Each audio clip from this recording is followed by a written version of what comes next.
সকাল ৮টায় চা এই আড্ডা খুলতেই হালকা ভিড় জমতে শুরু করলো।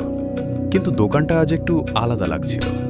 হাওয়ায় যেন আগের দিনের ঘটনার একটা অদৃশ্য গন্ধ ঝুলেছিল, যে গন্ধ মানুষ বুঝতে পারে না কিন্তু অনুভব করে। আগের রাতে যে মানুষটি ১ কাপ চায়ের মধ্যে নিজের স্মৃতির আলো দেখেছিল, সে আবার দোকানে এলো। এবার তার মুখে ভয়ের ছায়া নেই, বরং একটা অপূর্ব কৌতূহল। পৃথিশদা তাকে দেখে হেসে বললেন, আজ তোমার চা হবে অন্যরকম। গতকাল যা দেখলে সেটা মাত্র শুরু ছিল। মানুষটি থমকে গেল। সে তো পৃথিশদাকে এসব বলেনি, তবে কি তিনি সত্যিই চায়ের ভেতরের গল্প দেখতে পারেন? চা এলো।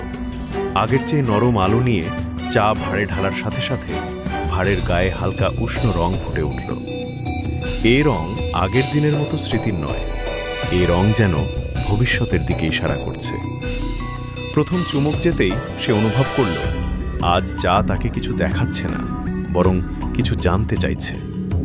পৃথিশদা ধীরে বললেন, গতকাল তোমার মন তার পুরনো কথা বলেছে, আজ তোমার মন জানতে চায় তুমি কি সত্যের জন্য প্রস্তুত। লোকটা ভয়ের গলায় বলল, কোনো সত্য? পৃথিশদার চোখে এক রহস্যময় হাসি, যেন তিনি জানেন কিন্তু এখনই তা বলবেন না। দোকানের চারপাশে গভীর নীরবতা নেমে এলো। চা গরম, বাতাস শান্ত, কিন্তু পরিবেশে যেন অনাবিষ্কৃত কোনো স্পর্শ লুকানো।